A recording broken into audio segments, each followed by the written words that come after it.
الله عليه وسلم صلى الله على محمد صلى الله. Bismillahirrahmanirrahim. Assalamualaikum warahmatullahi ta'ala wabarakatuh.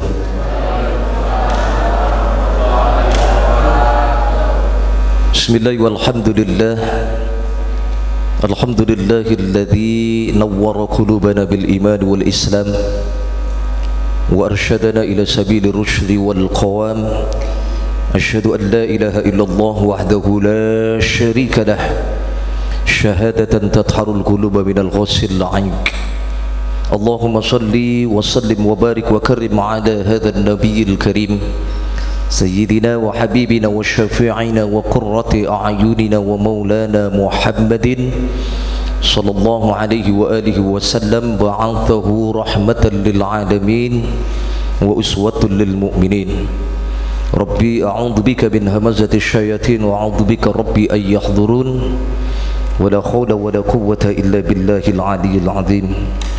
Qala Allah ta'ala fil Qur'anil Karim: A'udzu billahi as-sami'il 'alim minasy syaithanir rajim. Bismillahirrahmanirrahim. Wa idz ta'adhana rabbukum la in syakartum la azidannakum wa la in kafartum inna 'adzabi lasyadid. Wa qala Rasulullah sallallahu alaihi wa alihi wasallam: Man salaka tariqan yaltamisu fihi 'ilman sahalallahu lahu tariqan ilal jannah. Shadaqallahul 'azim. Wa sadaqa rasuluhun nabiyul habibul karim wa nahnu ala dhalika minasy syahidin wasyakirin walhamdulillahi rabbil alamin. Syahadatul kurama masyayikhuna al-a'izza wa ulama'ana al-ajla yang saya ta'zimi, para tokoh masyarakat, para masyayikh, para guru, para asatid wal asatidah, wabil khusus para pengurus DKM Masjid Nurul Iman yang senantiasa insyaallah senantiasa diberikan rahmat dan keberkahan dari Allah Subhanahu wa taala. Bil khusus kepada seluruh jamaah setia Masjid Nurul Iman yang selalu rutin mengikuti kajian Ahad pagi, yang saya berharap dan saya berdoa kepada Allah mudah-mudahan keistiqomahan kita semua untuk menghidupkan majelis ilmu insyaallah akan senantiasa bertahan sampai akhir hayat kita semua. Amin ya rabbal alamin. Hadirin hadirat jamaah sekalian yang dirahmati Allah Subhanahu wa taala, puji syukur alhamdulillah pada kesempatan pagi hari ini tentunya atas izin Allah, setelah sekian purnama saya lama tidak hadir di Masjid Nurul Iman, kurang lebih hampir setengah tahun kalau tidak salah. Alhamdulillah bisa hadir bermuajahah bersilaturahim kembali dalam rangka menunaikan satu kewajiban kita selaku umat Islam, yaitu berthalabul ilmi. Sebagaimana menuntut ilmu itu hukumnya bukan sunnah, bukan mubah, melainkan menuntut ilmu itu hukumnya wajib. Sebagaimana Rasulullah menyampaikan thalabul ilmi fardhatun ala kulli muslimin wal muslimat, menuntut ilmu itu hukumnya wajib bagi muslim laki-laki dan muslim perempuan. Maka dari itu kita niatkan pagi hari ini kita datang di majelis ilmu ini niatnya hanya karena Allah. Maka Rasulullah pernah menjanjikan sebuah hadis kepada kita semua: Man sadaka tariqan yaltamisu fihi 'ilman sahalallahu lahu tariqan ilal jannah.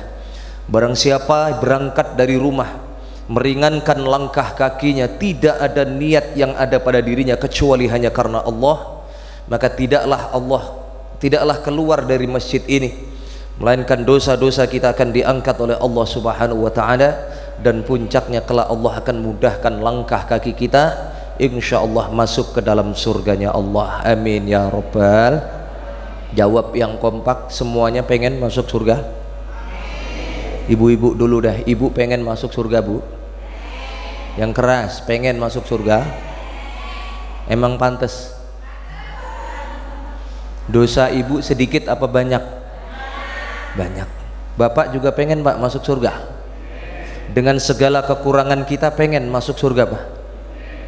Saya ajak Bapak Ibu sekalian untuk merenung sejenak. Abul Bashar, bapaknya para nabi, Nabiullah Ibrahim alaihissalam, dan bapaknya lagi sampai kepada Nabi Adam alaihissalam, itu mereka walaupun hidupnya lebih awal daripada Rasulullah, ternyata nggak bisa memberikan syafaat buat kita. Satu-satunya nabi yang bisa memberikan pertolongan bagi kita kelak adalah Nabi kita Muhammad sallallahu alaihi wasallam. Nabi Adam, makhluk yang pertama kali diturunkan di dunia ini, ternyata dulu tempatnya bukan di dunia ini, Pak. Dulu tempatnya di mana, Pak? Di surga. Pertanyaan saya bukan itu. Berapa sih salahnya Nabi Adam kok sampai sama Allah diusir dari surga pindah ke alam dunia? Berapa, Pak? Nggak banyak. Wa qulna ya Adam uskun anta wa zawjukal jannah wa kula minha ragadan haitsu syi'tuma wa la taqraba hadhihi asy-syajarata fatakuna minadh-dhalimin.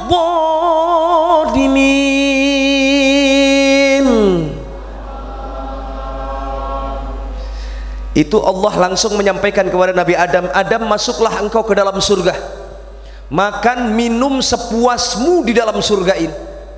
Kalau engkau berasa kesepian di dalam surga, Allah ciptakan Siti Hawa dari tulang rusuk yang bengkok Nabi Adam sebelah kiri untuk menemani Nabi Adam di dalam surga. Semua kau nikmati wahai Adam. Pesan Allah cuma satu, wala taqraba hadhihi syajarah, jangan sekali-kali kau dekati pohon khuldi ini wahai Adam. Hati-hati, ini bahasa kias, Pak. Artinya kalau mendekati saja nggak boleh, apalagi sampai memakan buahnya. Dan ini terlarang. Makanya mohon maaf, surganya Nabi Adam dengan surganya kita umatnya Rasulullah itu beda. Apa perbedaan surganya Nabi Adam yang pernah dulu ditempati oleh Nabi Adam dengan surga kita kelak? Bedanya apa? Kalau surganya Nabi Adam itu masih ada larangan, Pak, nggak boleh makan ini, buah khuldi nggak boleh dimakan. Tapi surganya yang insya Allah nanti akan kita tempati umatnya Rasulullah, itu sudah tidak ada lagi larangan untuk kita semua. Makanya Allah istimewakan sebagaimana Nabi Adam itu sampai cemburu kepada kita umatnya. Ya Allah, kok enak banget umatnya Muhammad, satu kali aku melakukan kesalahan, Allah nggak perlu ngasih SP1, SP2, SP3 kepada Nabi Adam, langsung dihukum oleh Allah. Hukuman yang pertama apa? Dilucuti pakaian kebesaran Nabi Adam dan Siti Hawa di dalam surga, telanjang bulat mereka berdua. Sementara umatnya Muhammad berkali-kali mereka melakukan dosa dan kesalahan, Allah belum pernah menghukum mereka dilucuti pakaiannya. Pernah nggak, Bu? Ibu misalkan atau bapak bangun tidur kesiangan, zuhurnya tiba-tiba sholatnya jadi jam 7 atau lebih daripada itu, jam 8, niatnya jadi beda lagi, usolli fardhu subhi rakaataini kawanan lillahi ta'ala. Ada yang model begitu? Pernah nggak kira-kira kita melanggar perintah Allah, bangun tidur kesiangan, seharusnya kita sholat subuh, ternyata kita kesiangan, bangun tidur telanjang bulat? Pernah nggak begitu? Itu yang membuat Nabi Adam cemburu kepada kita.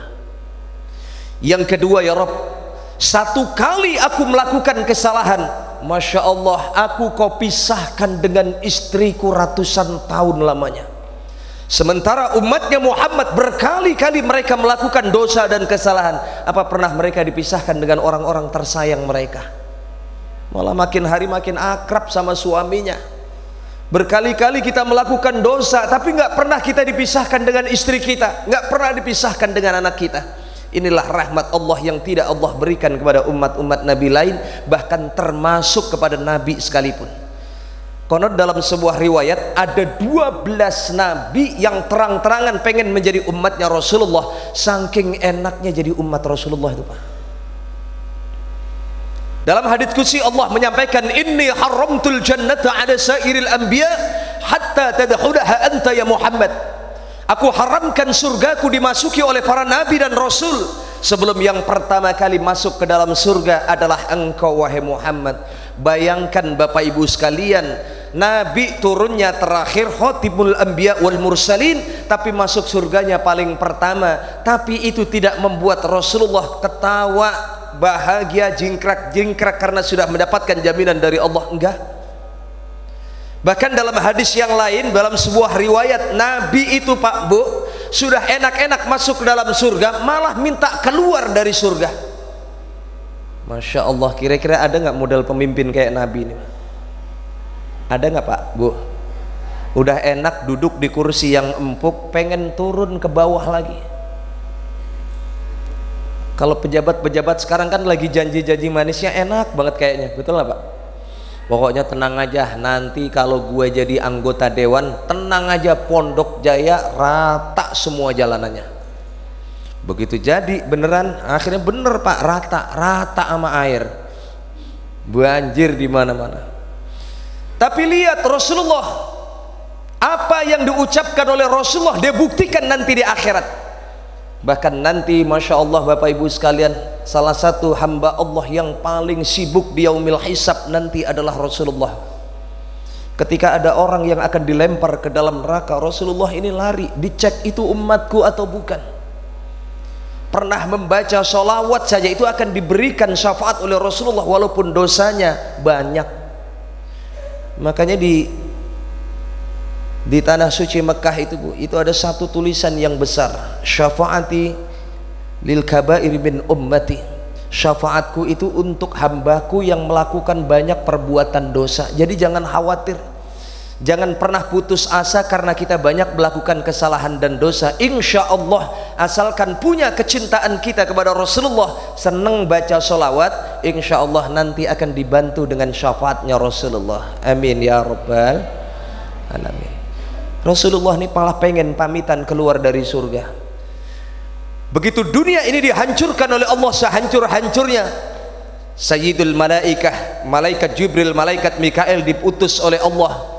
Wahai malaikatku, cari kekasihku Muhammad, bangunkan dia, ajak dia masuk ke dalam surgaku. Begitu datang malaikat Jibril, Mikail, bangunin Nabi Muhammad. Begitu dibangunin Bapak Ibu sekalian, bingung kan ini awalnya, ini yang mana kuburannya Muhammad, karena semua nanti sudah rata semua Pak. Ini mana kita mencari kuburannya Muhammad, semuanya udah rata. Ada dengan membaca subhanallah walhamdulillah wala ilaha illallah wallahu akbar, terbuka kuburan yang mulia Rasulullah sallallahu alaihi wasallam. Ketika terbuka, dibangunkan Rasulullah, ya Muhammad, bangun Rasulullah. Di hari kiamat nanti Bapak Ibu sekalian, itu bangun itu kayak orang bangun tidur pulas Pak, kayak bukan orang habis mati, kayak bukan orang yang habis meninggal. Ngucek-ngucek mata, ngelihat sebelah kanan ada malaikat Jibril, ngelihat sebelah kiri ada malaikat Mikail. Nanya, ayu yaumin hadza ya Jibril ya Mikail, hari apa ini wahai Jibril Mikail? Apa jawaban malaikat Jibril dan Mikail? Hadza ma wa'adar rahman wa sadaqal mursalun. Hari ini adalah hari di mana Allah menjanjikan bagi hambanya. Ini adalah hari kiamat wahai Muhammad. Bayangkan Bapak Ibu sekalian, begitu tahu hari itu hari kiamat, seandainya kita yang dibangunkan oleh malaikat Jibril, siapa orang yang pertama kali kita cari Pak? Siapa Bu? Ibu misalnya dibangunin sama malaikat Jibril, Bu bangun bangun bangun, lihat begitu buka mata, malaikat Jibril sama Mikail, kira-kira yang ibu cari pertama kali apa? Jibril, kalau memang ini kiamat, mana anak gua Jibril, mana laki gua, mana saudara-saudara gua? Itu kalau kita yang dibangunkan kan begitu rata-rata Pak. Tapi Rasulullah begitu dibangunkan, yang dicari siapa? Aina ummati. Kalau memang ini hari kiamat, mana umatku wahai Jibril? Itu bukan urusan saya wahai Muhammad, tugasku hanya diperintahkan oleh Allah untuk menjemput engkau masuk ke dalam surga. Naiklah Rasulullah bersama kedua malaikat ini masuk ke dalam surga. Begitu masuk ke dalam surga, gelisah di dalam surga Pak Bu, mundar mandir Rasulullah. Ini akhirnya ditegur sama Allah, ya Muhammad, apakah nikmatku ini kurang di dalam surga untuk engkau? Bahkan aku bukakan pintu surga, pertama kali yang masuk ke dalam surga adalah engkau wahai Muhammad. Rasulullah itu begitu dijamin kayak gitu tuh malah memikirkan kita, kalau engkau jamin aku masuk ke dalam surga, lalu bagaimana dengan nasib umatku ya Rabb? Umatmu beda lagi wahai Muhammad. Wa inni kharramtul jannata ala sairil umami hatta tadkhulaha ummatuka. Aku haramkan juga surgaku dimasuki oleh umat-umat Nabi lain sebelum yang pertama kali masuk ke dalam surga adalah kita jamaah majelis taklim Nurul Iman. Amin ya Rabbal. Insya Allah, makanya Pak Bu, walaupun dosa kita banyak, insya Allah masih pantas kita masuk ke dalam surga ya Bu ya. Bu, kok kayak pesimis gitu mukanya? Kira-kira pantas nggak kita masuk surga? Pantas, harus yakin begitu. Lalu kemudian apa? Aku bukan nggak betah di dalam surga ya Rob. Lalu kenapa engkau seperti orang gelisah di dalam surga, mondar mandir mondar mandir? Aku memikirkan umatku ya Rob. Enak-enakan aku di dalam surga sementara aku nggak tahu kayak apa nasib umatku di sana. Izinkan aku keluar dari surga ya Allah. Nabi sudah enak di dalam surga, pengen keluar Bu. Bukan tanpa alasan Rasulullah keluar dari surga minta izin kepada Allah. Apa maumu wahai kekasihku Muhammad? Aku ingin mencari umatku dan memberikan syafaatku untuk mereka ya Rabb. Diizinkan sama Allah, dicari kita nih warga Pondok Jaya, terutama yang rajin kuliah subuh di Masjid Nurul Iman. Ayo umatku kemari, ayo masuk surga.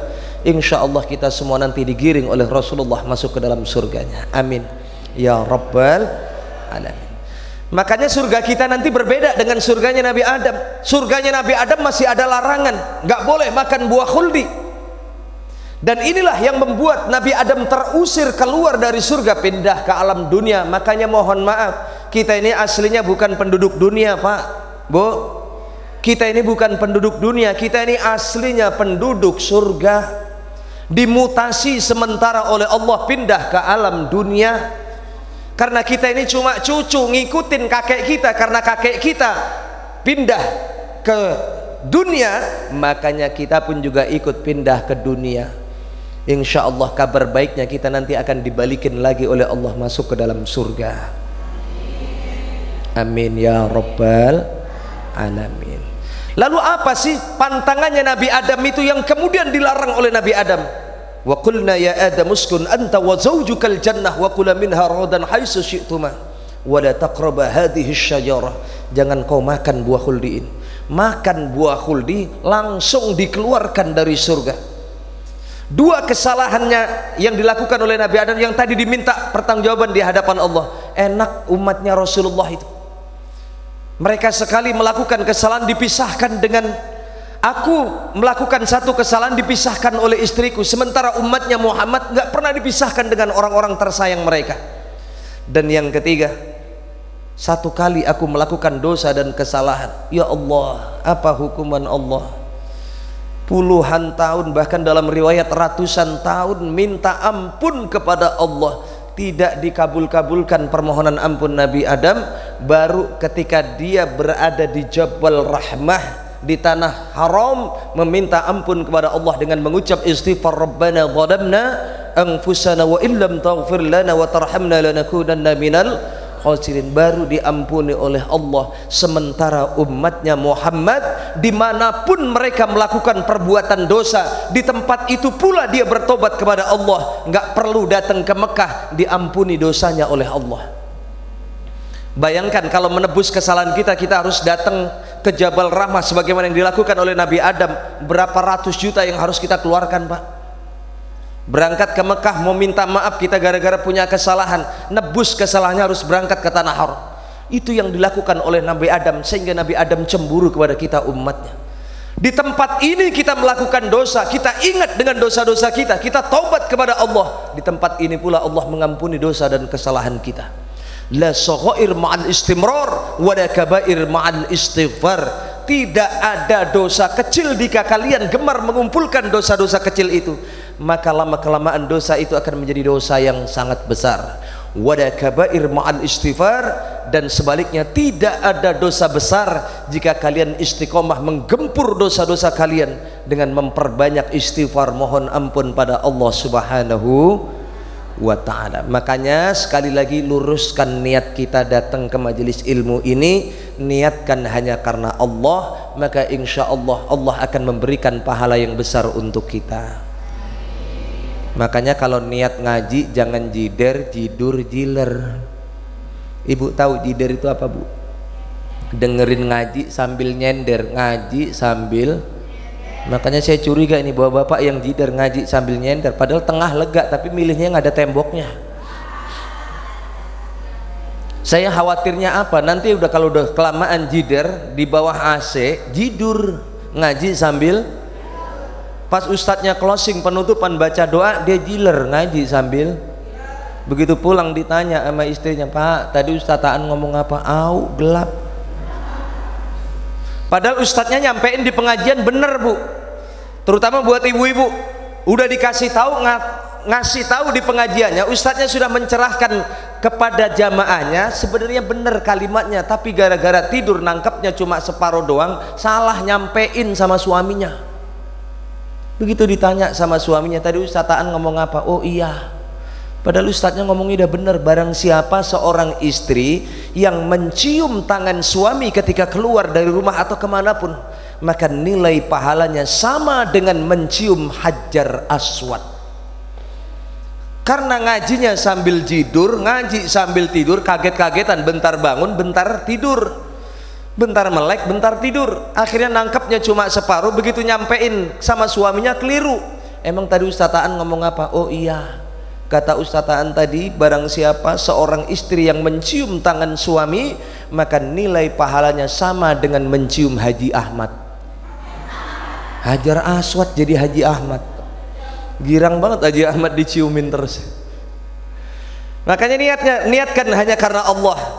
Thalabul ilmi fardhatun ala kulli muslimin wal muslimat. Karena ini kewajiban kita. Apapun ibadah yang kita kerjakan, kalau muaranya ilmu, ada nilai pahalanya. Sholat kalau ada ilmunya itu ada pahalanya. Sholat yang nggak ada ilmunya sia-sia, nggak ada pahalanya, Pak. Termasuk orang baca Quran, Pak, Bu. Itu kadang-kadang kita dengerin tuh orang yang ngerti bacaan Al-Quran, bacaannya beda dengan kita. Itu jangan-jangan karena kita yang belum paham ilmunya. Misalkan ada qori baca begini, Bismillahirrahmanirrahim. Kok himnya panjang banget? Boleh nggak kira-kira baca begitu? Ayo, boleh apa enggak? Boleh. Itu ada hukum bacaannya, namanya hukumnya apa namanya? Ilmunya ilmu tajwid. Hukum bacaannya apa? Mad arid lisukun, panjangnya 6 harokat. Itu masih belum seberapa. Ada orang yang bacaannya beda dengan kita. Jangan buru-buru kita nyalahin. Boleh jadi kita yang nggak ngerti ilmunya. Bismillahirrahmanirrahim. Wadduha wallaili idza sajaa ma wadda'aka rabbuka wa ma qala walalakhiratu khairun laka minal ula. Saya mau tanya, ada orang baca begitu salah apa benar? Ya? Nah, yang bilang salah berarti belum ngerti ilmunya. Itu namanya bacaan qiraatus sab'ah, bacaan qiraah Warsh An-Nafi, Imam Warsh An-Nafi. Itu memang ada satu jazirah yang sama sekali, Pak, Bu, nggak bisa ngucapin huruf A. Itu orang baca begitu bukan lantaran dia orang Betawi, bukan, Pak. Biasanya kalau orang Betawi itu kan belakangnya dirubah jadi mau kemana jadi mau kemana, ada apa ada AP, kebawa baca Quran jadi wadduha. Enggak, itu memang ada hukum bacaan namanya bacaan qiraatus sab'ah. Mereka nggak bisa ngucapin huruf A, berkali-kali dibilang A, nggak bisa, yang keluar E. Alif lam al-qamariyah yang keluar walalakhiratu khairun laka minal ula. Kalau kita dengerin orang baca begitu, kita yang ketawa, Pak. Tapi giliran kita yang baca, yang kita bacakan Imam Al-Hafiz, wadduha wallaili idza sajaa ma wadda'aka rabbuka wa ma qala walal akhiratu khairun laka minal ula. Kita baca di depan mereka, mereka ketawa. Kok wadduha? Karena saking lidahnya sudah terbiasa baca wadduha, begitu ada yang baca wadduha dia ketawa, sama kayak kita tadi. Makanya sampai di musabaqah kan ada musabaqah khusus bacaan qiraatus sabah. Itu karena ilmu. Dan hati-hati ketika baca suratul Fatihah, kalau kita nggak ngerti ilmunya berubah total artinya, Pak. Ini tidak sedikit ada orang kadang, mohon maaf Pak, nggak pernah belajar tajwid, begitu baca Fatihah sok difasih-fasihin, akhirnya kacau ayatnya yang dia baca, makhrajnya kemana-mana, artinya salah semua jadinya. Hati-hati, terutama ini suratul Fatihah harus kita benerin bacaan kita. Kalau bacaannya benar, artinya benar. Alhamdulillahi Rabbil Alamin, artinya apa Pak? Segala puji bagi Allah Rabbul Alamin, Tuhan semesta alam. Kalau bacanya benar, artinya benar. Tapi kadang ada orang yang mohon maaf, dia nggak mau belajar tapi sok dipasih-pasihin, padahal keliru itu Pak. Alhamdulillahi Rabbil Alamin, haknya hilang diganti dengan huruf hak, itu artinya sudah berubah Pak. Kalau alhamdu itu artinya segala puji, kalau alhamdu itu artinya kematian. Rabbul Alamin, Tuhan semesta alam. Hati-hati, banyak orang yang susah ngucapin huruf ain. Ain yang keluar bukannya ain tapi yang keluar ain. Alamin itu hati-hati Pak, artinya jadi berubah, bukan alamin semesta alam, tapi artinya jadi orang-orang sakit. Coba bayangkan kalau bacanya dari depan tadi keliru, alhamdulillahi rabbil alamin, itu artinya fatal sekali, kematian bagi Allah. Alamin Tuhannya orang-orang sakit. Bahaya nggak kira-kira? Makanya pentingnya kita belajar tahsin Al-Quran, makharijul huruf dengan benar. Kalau bacaan kita benar, maka insya Allah maknanya pun akan benar. Lalu bagaimana Ustadz yang giginya udah pada metik, giginya udah pada ompong semua, belajar makhraj, Masya Allah mau fasih susah banget kayaknya. Itu kayak engkong-engkong kita dulu. Kalau orang yang sudah begini Bu, ini udah nggak dikenain hukum lagi. Memang sudah keterbatasannya dia seperti itu tuh nggak boleh disalahkan. Ya sudah memang begitu. Kayak orang-orang dulu kan begitu Pak, Bu. Saya dulu waktu kecil diajarin ngaji sama kakek saya, ngikutin lahjahnya kakek saya setengah mati saya Pak. Alhamdulillahi Rabbil Alamin Ar-Rahmanir-Rahimin. Itu kan orang dulu begitu. Orang dulu itu tertanam niatnya memang karena Allah, walaupun bacaannya keliru, memang sudah keterbatasan begitu. Ini rosoh buat mereka-mereka yang model begini Pak. Makanya dulu para wali waktu dakwah di Pulau Jawa itu nggak maksain, nggak begitu bacaannya keliru, nggak. Ya sudah, karena mereka mampunya begitu bacanya. Suruh syahadat asyhadu alla aja yang keluar bukan asyhadu an la ilaha illallah, yang keluar syatu lalala. Ada salah satu masyarakat Jawa yang minta ijazah kepada salah satu wali. Supaya apa? Supaya dia punya dagangan, laris dagangannya. Minta amalan ijazah, apa yang harus saya baca Kanjeng Sunan? Kalau tidak salah ini riwayatnya yang pernah dialami oleh Sunan Bonang. Sunan Bonang memberikan ijazah kepada salah satu masyarakat yang minta ijazah supaya dagangannya laris. Baca amalan apa? Amalkan baca ya hayyu ya qayyum, ya hayyu ya qayyum, ya hayyu ya qayyum. Ibu boleh nih yang punya niaga perdagangan, yang usaha, baca ya hayyu ya qayyum, insyaallah laris dagangannya. Tapi sekali lagi orang dulu itu susah nyebutin ya hayyu ya qayyum. Tulisan Arab itu susah. Yang keluar bukan ya hayyu ya qayyum, yang keluar ya kayyuku ya kayyumu, ya kayyuku ya kayyumu, ya kayyuku ya. Tapi niatnya karena Allah, walaupun keliru dia bacanya, itu Allah kabulkan Bu. Wallahu ya'lamu wa antum la ta'lamun. Allah tuh tahu isi hati kita semua. Ini termasuk ada satu kisah nih Bu, seru ceritanya. Ada seorang nelayan tua. Nelayan tua ini Masya Allah Pak, hobi dan senang sekali baca sholawat. Setiap dia menjala ikan selalu sambil dia baca sholawat. Tapi mohon maaf, sholawat yang dibaca oleh nelayan ini keliru, Pak. Baca sholawat Jibril sallallahu ala Muhammad, yang keluar bukan sallallahu ala Muhammad tapi sallallahu ala Muhammad, sallallahu ala Muhammad. Kayak tadi, karena sudah keterbatasan umur, udah sepuh, susah fasih ngucapin sallallahu ala Muhammad, yang keluar sallallahu ala Muhammad. Hingga suatu saat ada seorang ustadz datang, kebetulan mau nyebrang ceramah di satu pulau tertentu. Ngelihat itu nelayan tadi lagi jaring ikan sambil baca sholawat yang keliru tadi, Pak. Sallallahu ala Muhammad, sallallahu ala Muhammad, sallallahu. Diingetin sama ustadz tadi, Pak, mohon maaf, sholawat yang bapak baca itu keliru, bukan sallallahu tapi yang benar sallallahu ala Muhammad. Oh, alhamdulillah diingatkan. Oh, berarti saya keliru ya, Pak? Ya, dirubah, Pak, mulai sekarang yang benar bacaannya sallallahu ala Muhammad. Oh, Ustadz mau kemana? Saya mau ceramah di pulau depan, saya mau nyebrang dulu, mohon izin, assalamualaikum, pamit. Tadi ustadznya berangkat. Namanya orang sudah sepuh, Pak, Bu, lupa apa tadi yang dibilang sama ustadznya. Begitu ustadznya udah naik perahu, ya Allah, tadi apa? Sholillah apa sholallah? Sholillah apa sholallah? Saking bingungnya dia nggak tahu tadi, kelupaan, dia lari. Ustadz, tadi yang benar apa? Sholallah apa sholillah? Apa kata ustadznya tadi? Terserah bapak, mau baca terserah bapak. Udah, buktinya bapak jauh lebih arif, jauh lebih hebat daripada saya. Buktinya bapak bisa lari di atas air. Nggak sengaja, Pak, dia lari ngejar ustadz tadi, dia lari di atas air tuh, sambil baca sholawatan yang keliru.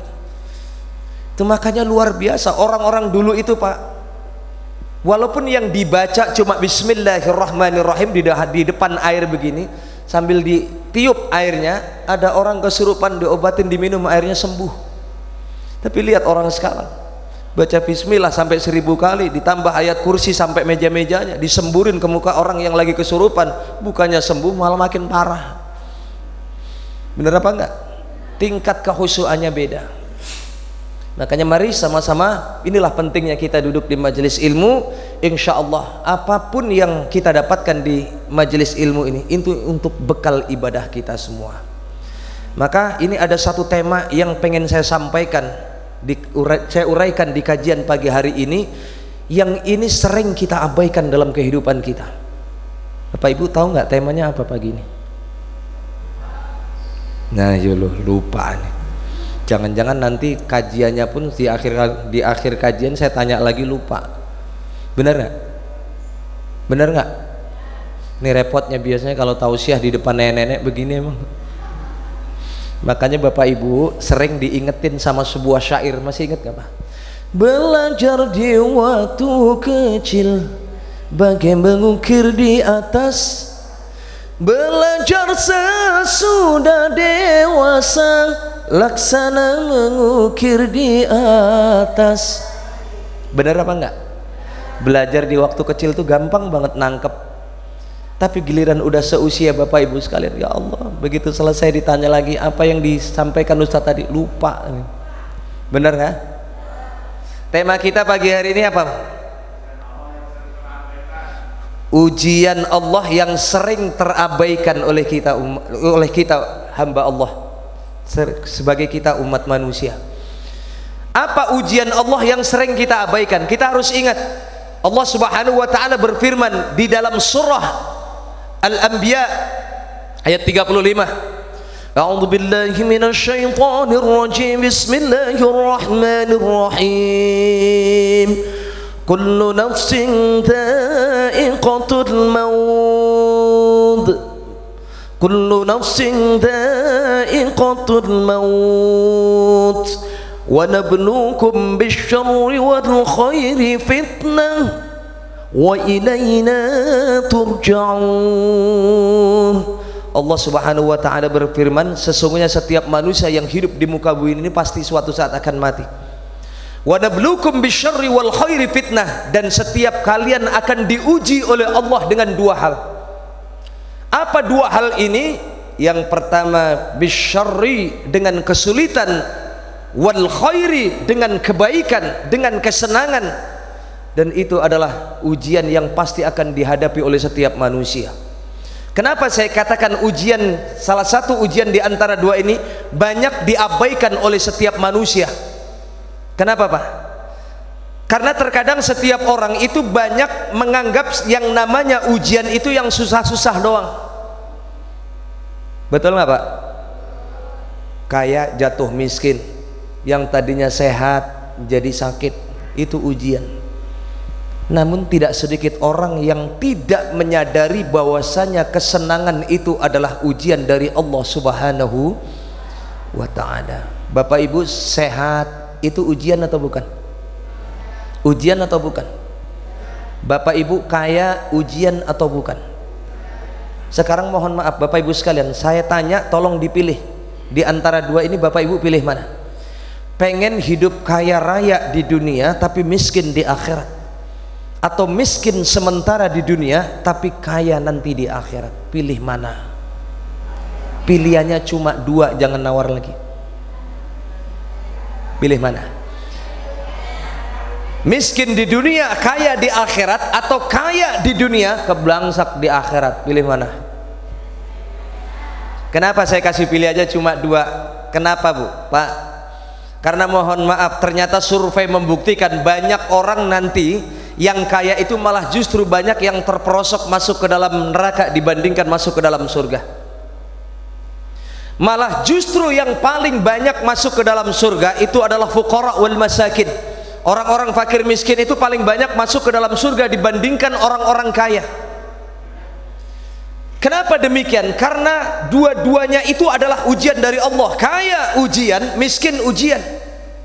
Makanya Haji Oma tuh ngingetin kita, yang miskin jangan bersedih dan jangan sesali diri, yang kaya janganlah bangga dan jangan busungkan dada.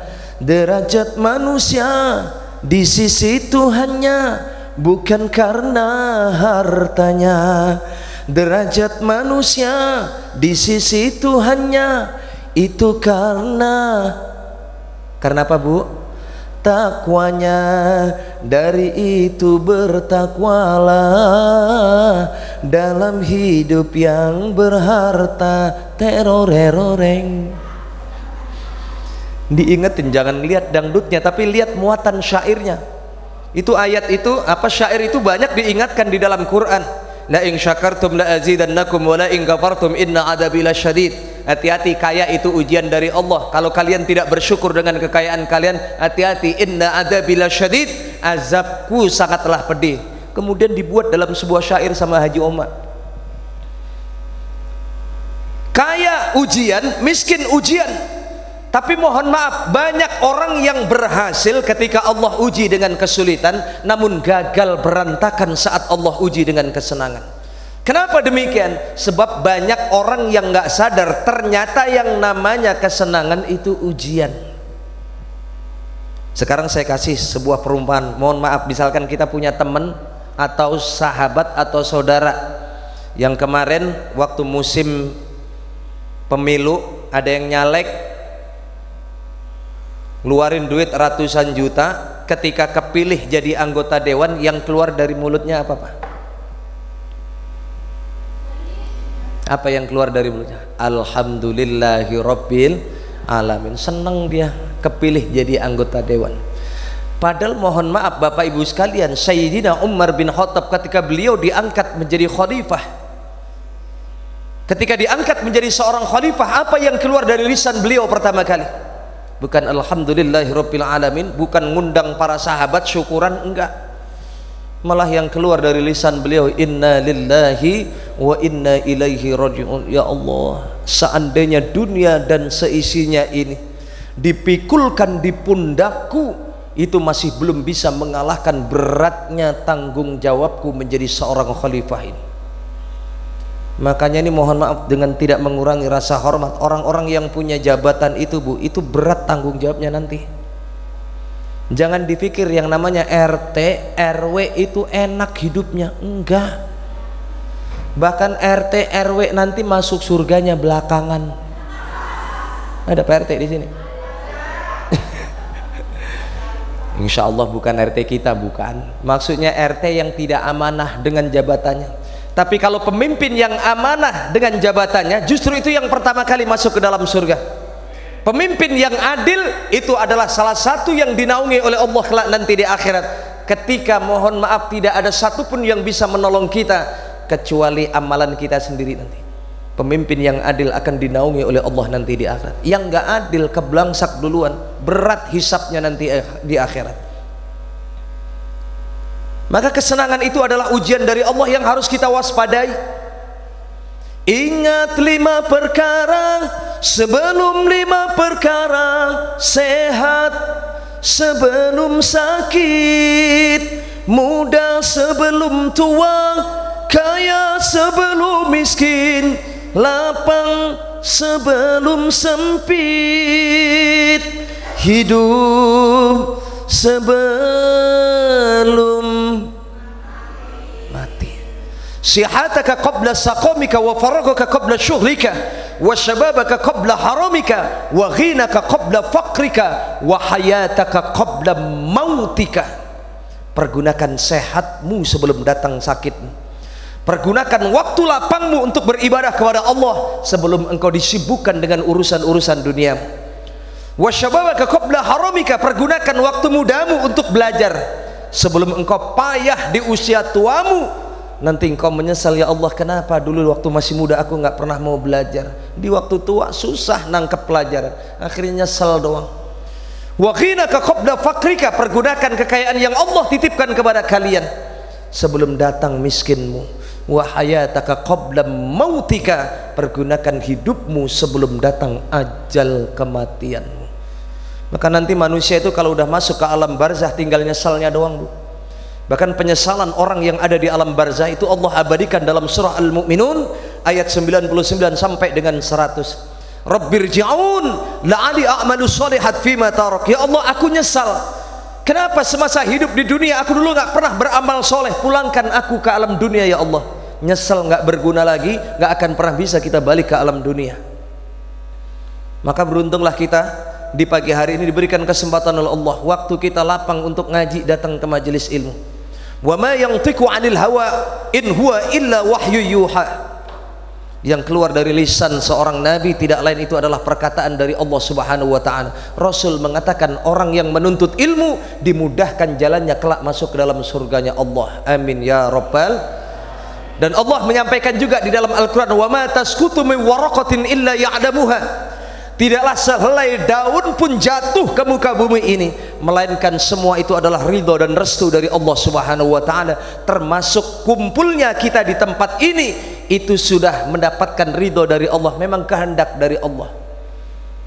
Maka beruntunglah kita, Pak, jadi orang yang terpilih. Saya yakin umat Islam di kampung Pondok Jaya ini, di kelurahan Pondok Jaya ini nggak segini jumlahnya, tapi hanya kita yang terpilih pagi hari ini untuk datang di majelis ilmu. Inilah orang-orang yang terpilih di hadapan Allah, bangun di pagi hari melaksanakan sholat subuh berjamaah, dilanjutkan dengan bertolabul ilm.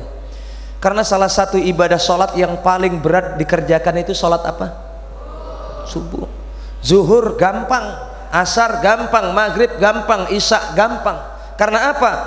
Keempat waktu selain sholat subuh itu waktunya di saat kita beraktivitas terjaga dari tidur kita. Tapi subuh di saat kita tidur pules, Pak.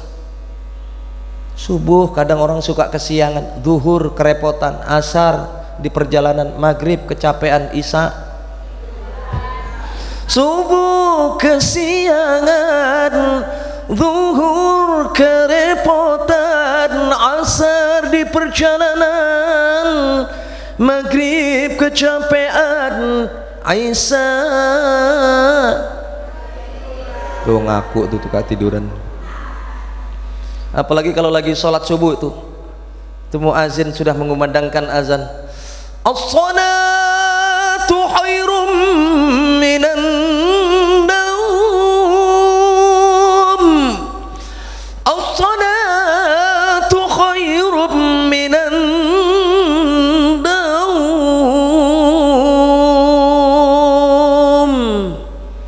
Hati-hati Pak Bu, itu ada dua makhluk yang membisikkan di kedua telinga kita. Makhluk yang pertama namanya malaikat, makhluk yang kedua namanya setan. Apa kata malaikat? Bangun, bangun, bangun, bangun, bangun, bangun, bangun. Selamat pagi cekku. Upin Ipin, bangun dari tidurmu, ambil sajadah walaupun hujan-hujan, berangkat melaksanakan sholat subuh. Iman yang menggerakkan kita. Makhluk yang kedua apa? Setan. Setannya nyerupain jajit. Dugi-dugi-du, 2-3 kuda berlari, ayo tidur sampai pagi hari. Masya Allah, dia polor sampai pagi hari, dia tarik selimut lagi. Malaikat nyuruh kita, ayo ambil sajadah, berangkat sholat subuh. Setan ambil selimut, molor lagi. Sajadah, selimut, sajadah, selimut, sajadah, selimut. Kira-kira kalau ibu pilih mana? Allahu Akbar, Allahu Akbar. Dengar suara azan subuh, pilih sajadah pas pilih selimut? Oh, yang imannya mantep enggak ragu-ragu Pak, dia pilih sajadah walaupun hujan, dia berangkat sholat subuh. Orang yang imannya rapuh enggak ragu-ragu lagi, dia tarik selimut, dia molor lagi. Insya Allah kalau jamaah sini begitu azan berkumandang, apalagi azan subuh, insya Allah yang dipilih sajadah, dipakai buat selimut, dia tidur lagi. Enggak lah, insya Allah kalau kita semua istiqomah, buktinya kita hadir di tempat ini adalah bukti bahwasanya Allah memudahkan kita untuk beramal soleh. Hadir di tempat ini semua Allah yang menggerakkan. Allah memilih kita semua untuk merasakan nikmatnya beribadah kepada Allah. Makanya beruntung Bu, orang yang diberikan kemudahan jalan untuk melakukan amal soleh. Allah mengingatkan dalam surah Al-Fajr nih, terutama dengan kaitannya dengan tema kita. Fa ammal insanu idza mabtalahu rabbuhu fa akramahu wa na'amahu fa yaqulu rabbi akraman. Terkadang ada orang yang ketika diberikan kesenangan, diberikan naik pangkat, diberikan kekayaan, apa yang keluar dari lisannya? Allah sedang memuliakan aku. Padahal kalla, belum tentu. Wa amma idza mabtalahu faqaddara alaihi rizqahu fa yaqulu rabbi ahanan. Dan sebaliknya ketika ada orang diuji dengan kesulitan, sakit luar biasa, hartanya habis ludes, apa kata dia? Ahanan, aku sedang dicampakkan oleh Allah, Allah sedang melalaikan aku, Allah nggak sayang lagi kepadaku. Belum tentu Pak. Boleh jadi kesenangan itu adalah istidrat dari Allah. Hati-hati. Apa itu istidrat? Istidrat idza ra'aitallaha ta'ala yu'til 'abda minad dunya ma yuhibbu wa huwa muqimun 'ala ma'asi fa inna dzalika minhu istidrak. Tandai saja kita Pak, ketika ada hamba Allah diberikan nikmat, senang oleh Allah, namun kenikmatan senang yang Allah berikan kepada hambanya tidak membuat dia dekat dengan Allah, hati-hati, itu adalah azab yang tertunda, alias itu adalah istidrak dari Allah. Tandai saja Bu, kalau kita diberikan naik pangkat, diberikan kesenangan, rezeki kita makin naik, tapi membuat kita lalai kepada Allah, jangan-jangan itu adalah azab dari Allah, azab kesenangan di dunia. Semakin lupa, semakin terus Allah lipat gandakan kesenangan itu, dan itu nanti kontannya akan Allah berikan di akhirat, di neraka, di azab dengan azab yang sangat pedih. Tapi ketika kita diberikan naik pangkat, diberikan rizki yang lapang, diberikan kesenangan, membuat diri kita semakin dekat dengan Allah, itu nikmat yang sejati dari Allah. Lalu siapa orang yang dimuliakan oleh Allah? Bukan karena dia senang kemudian Allah itu sedang memuliakan dia, enggak. Bukan juga kalau dia diberikan ujian susah Allah membenci dia, Allah mencampakkan dia, enggak. Lalu siapa orang yang dimuliakan oleh Allah? Ini kita nih pagi hari ini, orang yang dimuliakan oleh Allah adalah mereka-mereka yang diberikan kemudahan untuk melakukan amal soleh.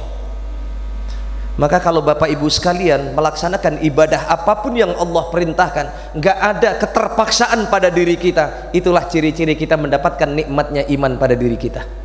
Merasakan manisnya iman dalam ibadah, itu ciri-cirinya. Tapi kalau semakin lama kita ibadah, semakin kita nggak betah. Ya Allah, lama banget baca Al-Quran, baru 1 jam aja kayaknya udah Masya Allah lama, pantat digosek-gosek, digesek-gesek, udah pinggang diengkek-engkek, ya Allah lama banget perasaan. Tapi kalau semakin lama kita membaca Al-Quran, semakin merasakan, ya Allah tenang hati saya, semakin nikmat dekat dengan Allah. Itulah orang yang merasakan nikmatnya iman dalam hidup. Makanya mudah-mudahan kita semua tergolong hamba Allah yang bisa merasakan nikmatnya, semakin bisa kita dekat dengan Allah Subhanahu wa ta'ala. Apalagi Bapak Ibu sekalian, ini masuk bulan Rajab. Bulan Rajab itu salah satu bulan yang istimewa di dalam Islam. Minha arba'atun hurum. Dalam surah At-Taubah Allah menyampaikan, inna iddatash syuhuri 'indallahi 12 syahran fi kitabillah. Sesungguhnya di dalam satu tahun itu Allah telah menetapkan ada 12 bilangan bulan di dalam Islam. 12 bilangan bulan itu apa aja Bu? Pak, hafal nggak kira-kira? Saya mau tanya Bapak Ibu, hafal nggak kalender Hijriah? Hah? Tahunnya sekarang tahun berapa? 1400 46 Hijriah. Bulannya hafal nggak? Coba sama-sama dimulai dari bulan Muharram. 1, 2, 3. Muharram. Ayo Pak. Muharram. Nah loh, pada diem semuanya. Bareng-bareng yuk. Muharram, Safar, Rabiul Awal, Rabiul Akhir, Jumadil Awal, Jumadil Akhir, Rajab, Sya'ban, Ramadan, Syawal, Zulqa'dah, ulang. Muharram. Kebalik-balik lagi. Muharram, Safar, Rabiul Awal, Rabiul Akhir, Jumadil Awal, Jumadil Akhir, Rajab, Sya'ban, Ramadan, Syawal, Zulqa'dah, Zulhijjah. Hafalin Bu.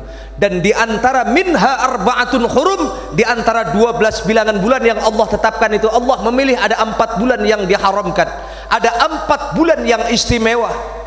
Apa 4 bulan itu? Kata Nabi, 3 bulan bersandingan dan 1 bulan yang terpisah. 3 bulan yang bersandingan ini apa aja? Apa aja Bu? Pak, yang bersandingan apa aja? Zulqa'dah, Zulhijjah, nyambung lagi bulan Muharram, itu berturut tuh. 1 bulan yang terpisah sampai 7 bulan adalah bulan yang saat ini kita lewati, bulan Rajab. Kata Rasulullah, barang siapa yang melakukan kebaikan di 4 bulan tersebut, maka demi Allah nilai pahalanya akan Allah lipat gandakan. Namun sebaliknya, barang siapa yang melakukan maksiat, perbuatan dosa di 4 bulan itu, maka dosanya pun akan dilipat gandakan oleh Allah.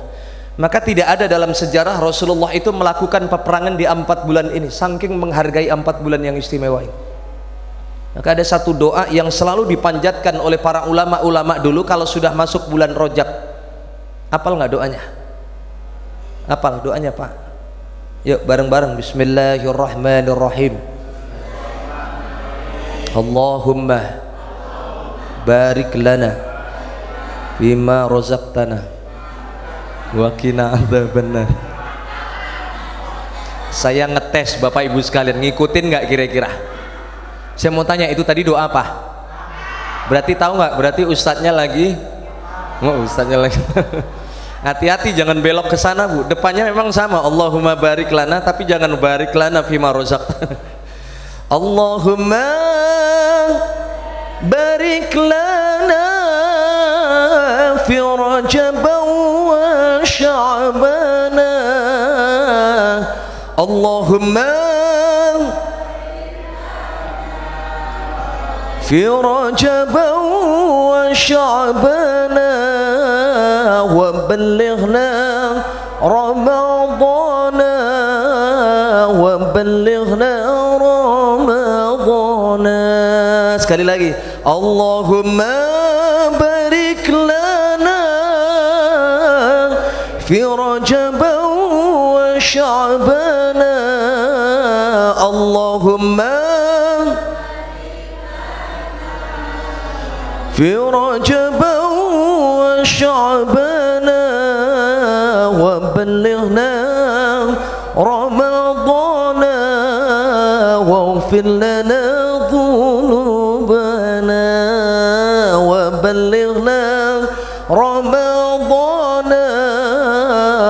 waghfir lana dzunubana. Ya Allah, berikan keberkahan kepada kami di bulan Rajab dan insya Allah di bulan Sya'ban ke depan, dan pertemukan kami semua dengan bulan suci Ramadan. Amin ya rabbal alamin. Yang terakhir ingin saya sampaikan, ini ada satu oleh-oleh sebelum saya tutup.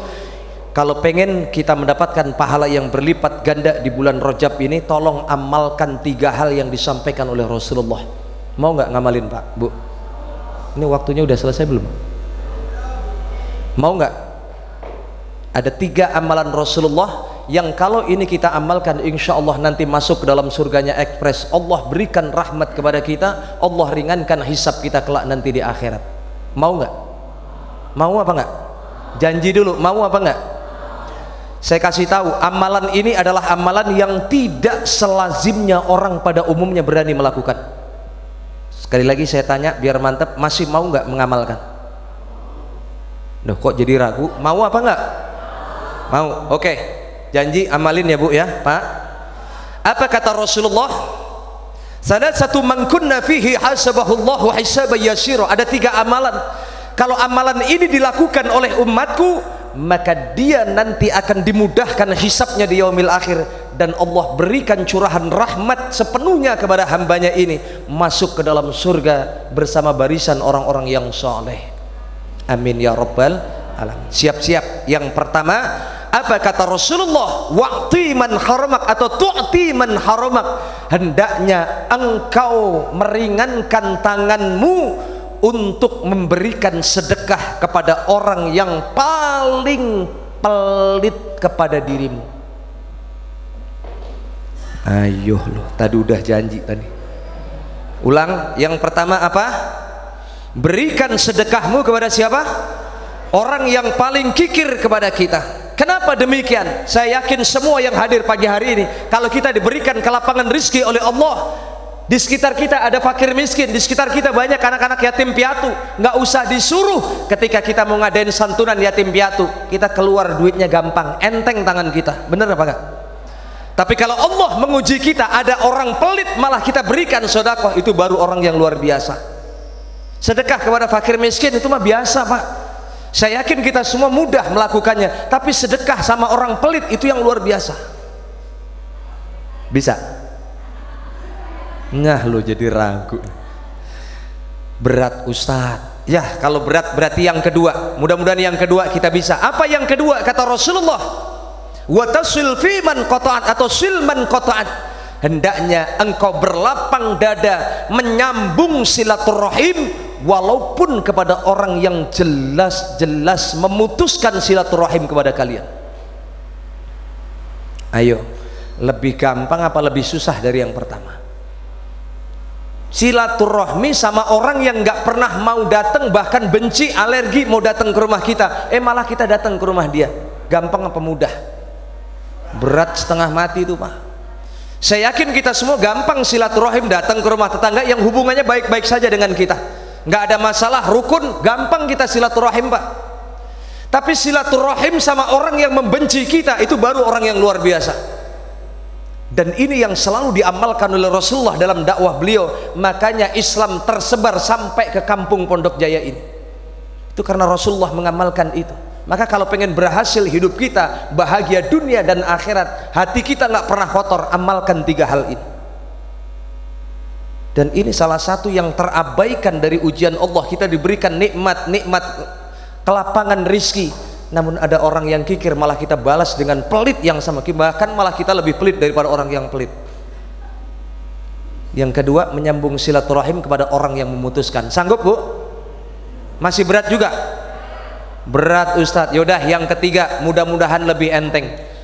Apa yang ketiga kata Rasulullah? Wa'fu amman dhalamat atau wata'fu amman dhalamat. Hendaknya engkau meminta maaf atau paling tidak memberi maaf kepada orang yang jelas-jelas mencaci maki, memfitnah, menganiaya dirimu. Mukanya makin ragu semuanya. Menurut saya Bapak Ibu sekalian, demi Allah, di antara 3 nih yang paling berat menurut saya yang nomor 3.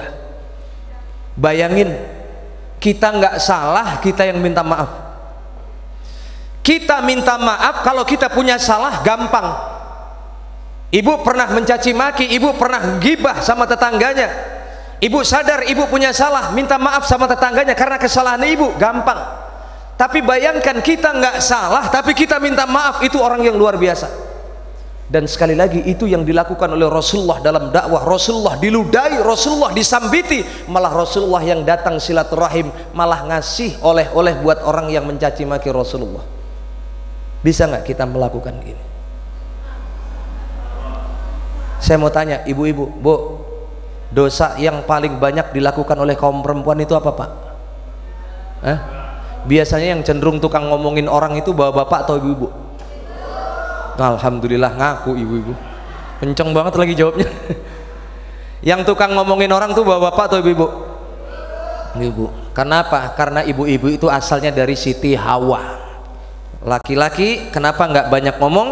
Karena asalnya dari Nabi Adam. Mangap apa minggem? Minggem. Adam. Perempuan dari siapa? Hawa. Mangap, ngomong terus kemana-mana. Makanya kalau bapak-bapak mah kalau ditanya satu kalimat, jawabnya satu kalimat.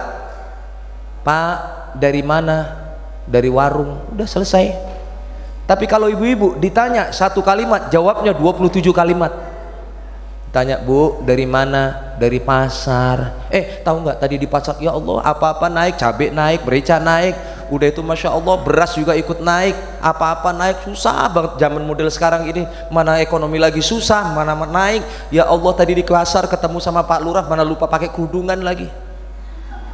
Ditanyanya cuma dari mana, jawabnya sampai beras, merica, garam, cabai dijawab.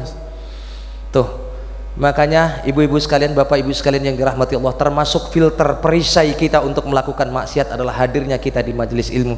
Dan yang ketiga yang dilakukan oleh Rasulullah tadi apa?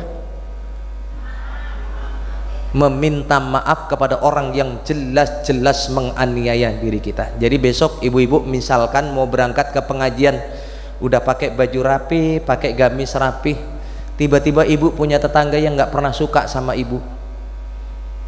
Ibu udah niat datang ke pengajian, tiba-tiba lagi hujan-hujan, disambit pakai sendal, blok sendalnya kena baju ibu, kotor semua, plus kena nyamper ke muka ibu. Kira-kira apa yang ibu lakukan setelah dengerin kajian ini?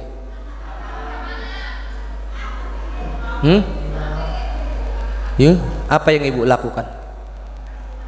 Nih, ikutin saran saya, kalau ibu mendapatkan perlakuan seperti itu, sendal kena ke muka kita, kotor baju kita, ambil sendalnya, sambitin lagi. Jangan, ambil sendalnya, bawa kepada yang nyambit kita. Mohon maaf kalau saya punya salah, sendalnya silaturahmi ke muka saya, ini saya balikin. Bisa nggak ibu begitu? Beran. Pelan-pelan ya Bu ya. Mudah-mudahan Allah lunakkan hati kita semua, Allah berikan kesabaran untuk kita bisa mengamalkan 3 wasiat Rasul. Ini 3 hal ini kalau kita amalkan di bulan Rajab ini luar biasa pahalanya untuk kita. Sekali lagi sebelum saya akhiri, sanggup siap mengamalkan 3 hal tadi?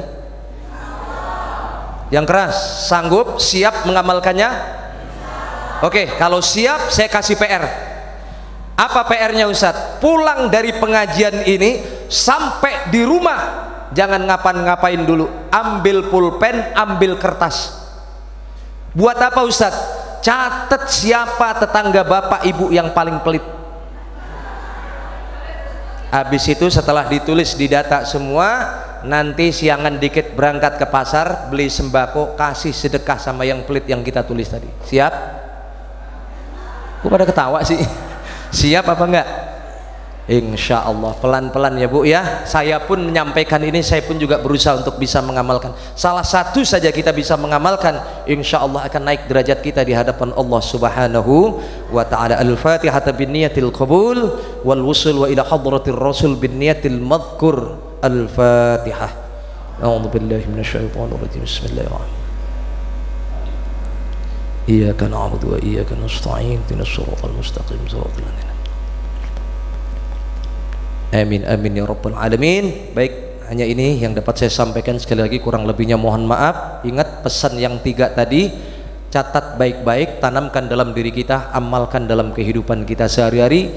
Mudah-mudahan akan mulia derajat kita di hadapan Allah Subhanahu Mudah-mudahan kita semua diberikan kesempatan umur panjang, sehat jasmani rohani kita untuk bisa masuk bulan Sya'ban, bertemu dengan bulan suci Ramadan. Amin ya rabbal alamin. Subhanakallahumma wa bihamdika asyhadu an la ilaha illa anta astaghfiruka wa atubu ilaih. Nasrun minallah wa fathun qarib. Adanallahu wa iyyakum ajmain.